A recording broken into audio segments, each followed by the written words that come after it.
परीक्षित जी को श्रृंगी ऋषि का श्राप लगा।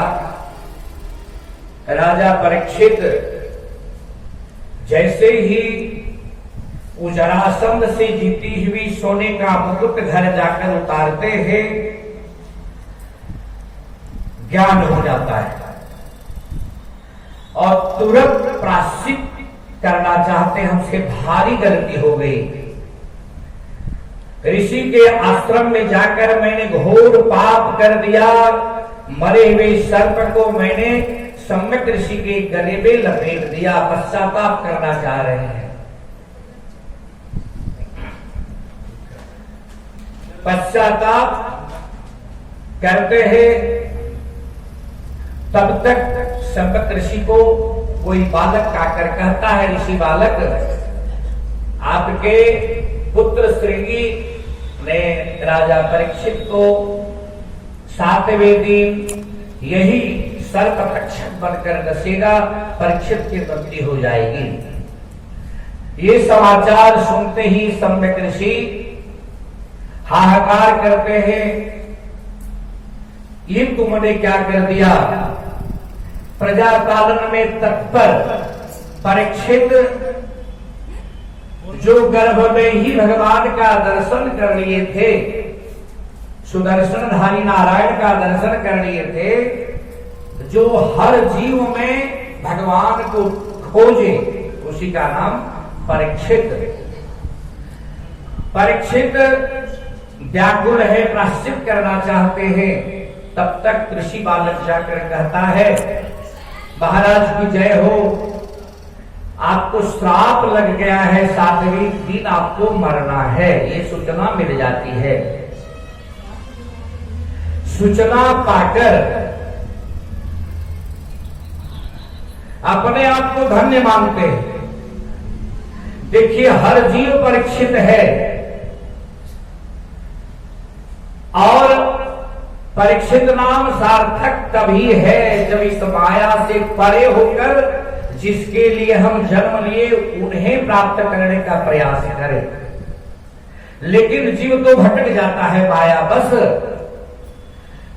जिसके लिए आता है भूल जाता है और भगवान नारायण की दासी सहचरी माया में लिपट कर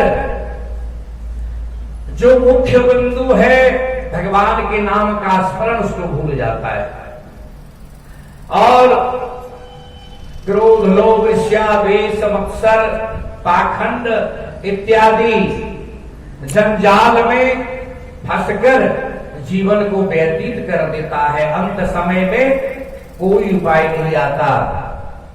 यहां तक कि यदि आपका अभ्यास नहीं है तो अंत में मुख से राम नाम भी नहीं निकलता है, अधोगति हो जाती है जीव की।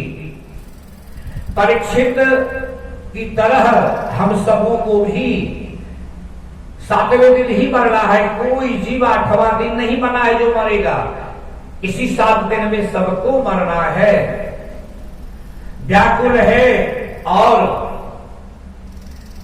ये सारा संसार राज्य सब त्याग कर जब ये पता चल जाता है कि हमें 7वें दिन मरना है और समस्त राजपाट छोड़कर चल देते हैं,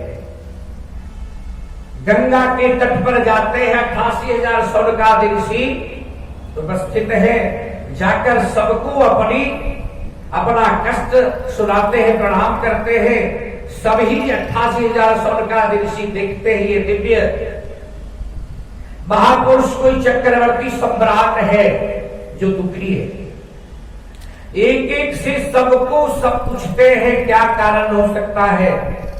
जिस जीव को 7वें दिन मरना हो, जो प्रियमान है, उसे क्या करना चाहिए। अपना अपना उपचार सब बताते हैं, लेकिन परीक्षित को संतुष्टि नहीं होती है, चिंताजनक स्थिति बनी रहती है। इधर परीक्षित विष्णुरात है, चूंकि उत्तरा के गर्भ में ही उनको दर्शन हुआ है नारायण का, और ब्रह्मरात है सुखदेव जी महाराज, जो जन्म लेते ही जिनका न जन्म संस्कार जात कर्म नामाकरण उपनयन कोई संस्कार ने परमहंस जिन्हें माया व्याप नहीं सकी। आज चल पड़े हैं, भारी बीमारी लगी हुई है परीक्षित को, विष्णुरात को। ब्रह्मरात आज जा रहे हैं उनके जहर को उतारने के लिए, अमृत पिलाने के लिए। जैसे ही चिंता मग्न होते हैं तब तक 88,000 स्वर्गादि ऋषियों के बीच सुखदेव जी का आगमन होता है। बोल सुखदेव भगवान की जय। सभी प्रणाम करते हैं। परीक्षित जी साष्टांग दंडवत करते हैं और सब ऋषि कहते हैं अब आप इनसे पूछे,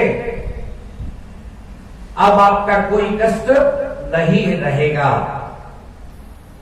अब कहते हैं, परीक्षित प्रणाम करते हैं, कहते हैं प्रभु कृपा करके आप बताइए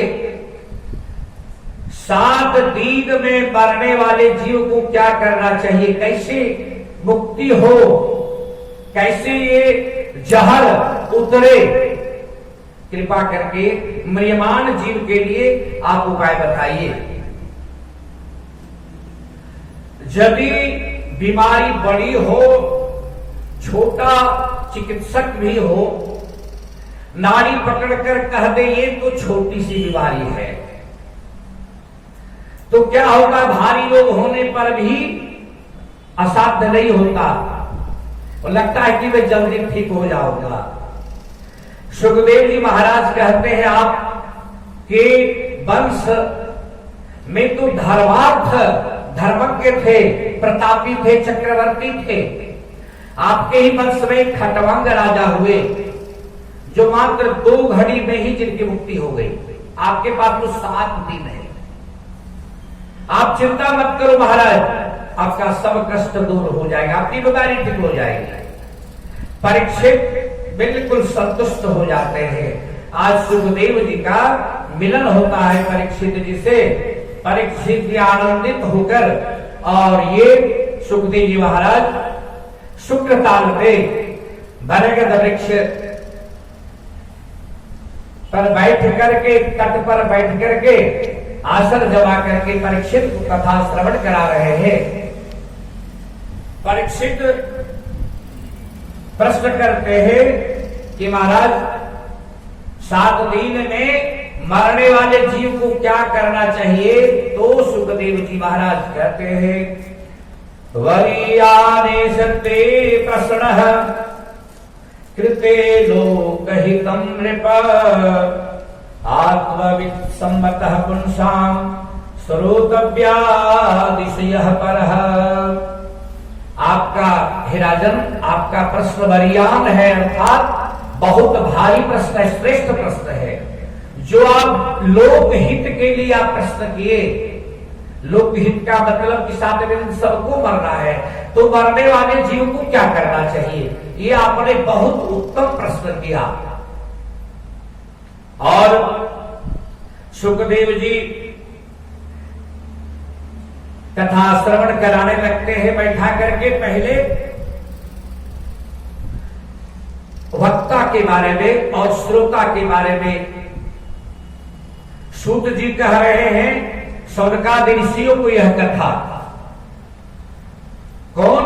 जो सुखदेव जी ने परीक्षित को सुनाया था। सुखदेव जी कहते हैं 3 तरह का वक्ता, 3 तरह का श्रोता, उत्तम, मध्यम और निम्न।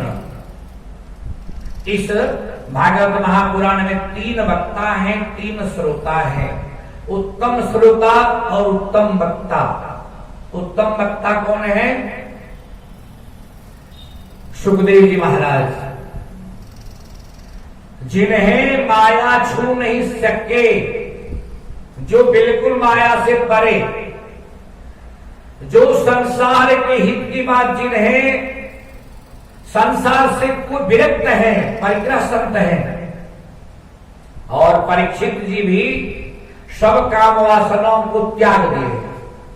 ये भी केवल मुक्ति का मार्ग में ही पहुंचे हुए हैं, इसलिए उत्तम श्रोता सुखदेव जी के लिए परीक्षित हुए। मध्यम श्रोता नारद जी और कथावाचक शनकादि महात्मा, ये चार कुमार मध्यम श्रोता हुए जो लोकहित के लिए कथा कहे, और नारद जी लोकहित के लिए भक्ति के ज्ञान वैराग्य को ठीक करने के लिए कथा श्रवण कर रहे थे। और निम्न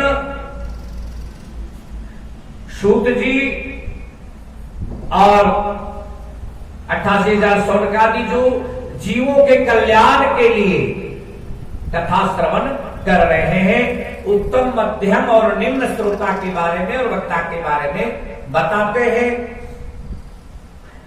ज्ञान वैराग्य और भक्ति, श्रीमद् भागवत महापुराण तीनों का महासंगम है।